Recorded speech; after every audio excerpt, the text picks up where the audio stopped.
What's going on, everybody? Texas Redleg here. What a week, huh? Anyway, being that it's Friday, I wanted to do something, I guess, sort of similar to what I typically do, in one category anyway, and that is talk about the subject of self-defense. And with self-defense, we're primarily talking about lethal force and non-lethal force. Lethal force obviously means that what you are about to employ against someone may in fact have the chance to kill them. Although, please understand that as you are ever in that situation where you have to initiate self-defense measures, that your goal, at least as far as you ever explain to the authorities, your goal is never to kill somebody. You are simply defending against a threat and wanting to neutralize that threat. That's all you say, whatever the case may be. You never say anything different. You simply wanted to stop the threat. So let's talk about lethal force. And I'll just go ahead and just say we're going to talk about firearms. There's other means of lethal force, other tools that you can employ, obviously, and we'll get to those. But for those of you out there that aren't familiar with firearms at any level or proficient with firearms at any level, and you don't have anything, I would highly recommend that you just go out and purchase a typical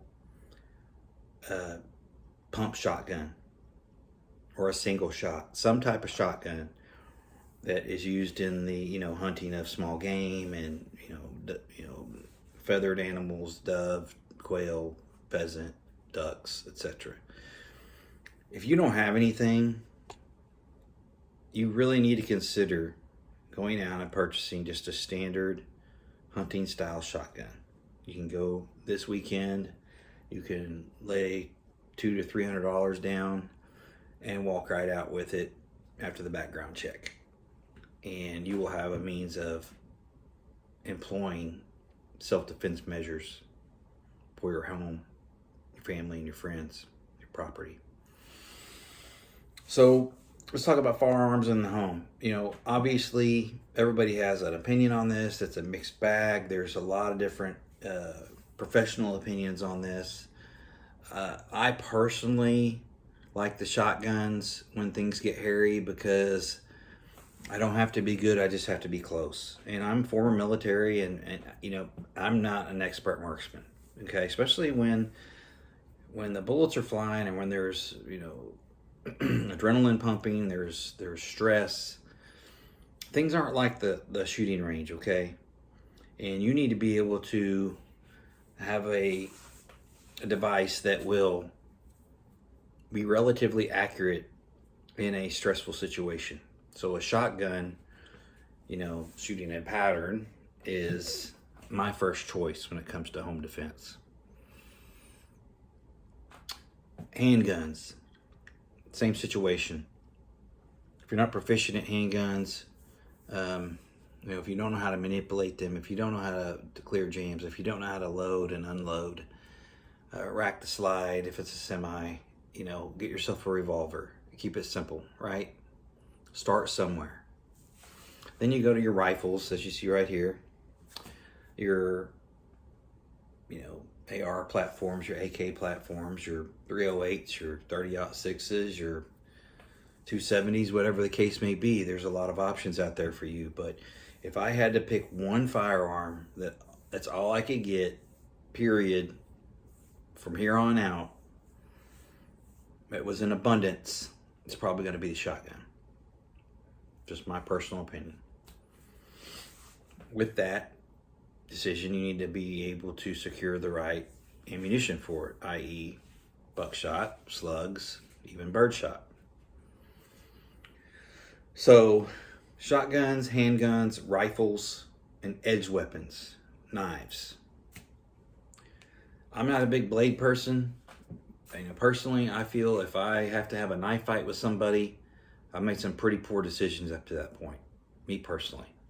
A lot of people are into knives. They carry knives all the time. I mean, I carry a pocket knife, but it's for, work type stuff. Some people carry knives to, implement in case of a situation, and that's their prerogative. That's their deal. Not saying they're wrong. It's not my deal. I'm not an expert in blades, and the only time I've ever used one is to, cut something for, work, or open a box, or to maybe, process a deer or some game of some sort. So plenty of people like edged weapons. Not my deal, but knock yourself out if that's what you want. I would just make sure that you get something durable, reliable, that's not going to break in your hand if you try to implement it. Then you go to your non-lethal force, right? So lethal force, non-lethal force. Pepper sprays, your pepper gels, pepper foam, your BB guns, your pellet guns, rubber bullets. People are trying to get all this non-lethal stuff. I don't get it, but whatever.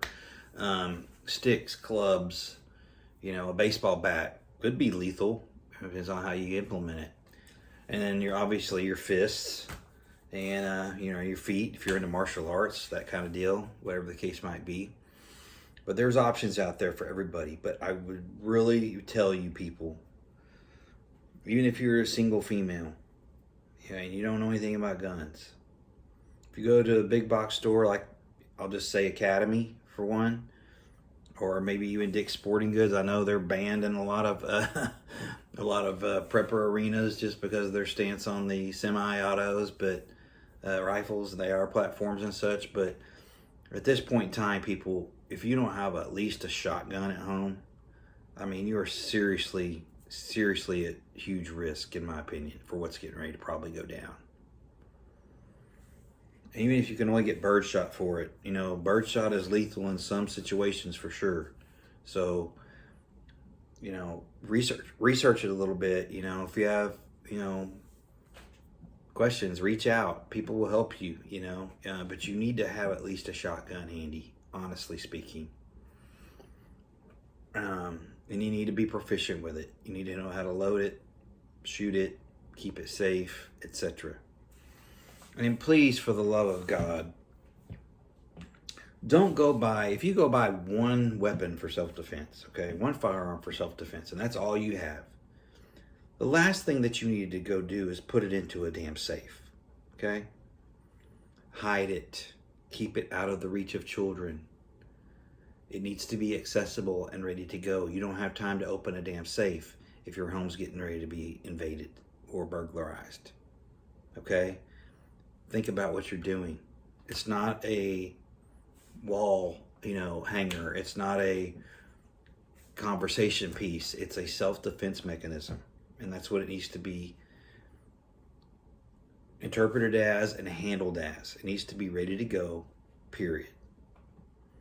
So I hope this video has helped some of you. I know that a lot of people are against firearms, whatever the case might be, but I would implore you to think about it, because the criminals will have something, and they won't be registered, and they'll be stolen, and to them, of course, they won't be registered, but they'll be stolen or whatever. So you're already at a disadvantage if you don't have something and you're not ready to use it safely and deliberately. So I hope everybody at least takes this to heart. Please like, share, and subscribe. Let me know how you feel about this video. I would appreciate it. Hope everybody is geared up for a good weekend. I know there's supposed to be some fireworks in DC tomorrow. So we'll be keeping an eye out for that, apparently. But I really would encourage everybody to keep their foot on the gas with this stuff. Get yourself a home defense piece that you can rely on, that is affordable, and you can get rounds for. So with that, keep prepping, stack it deep, and long live the Republic.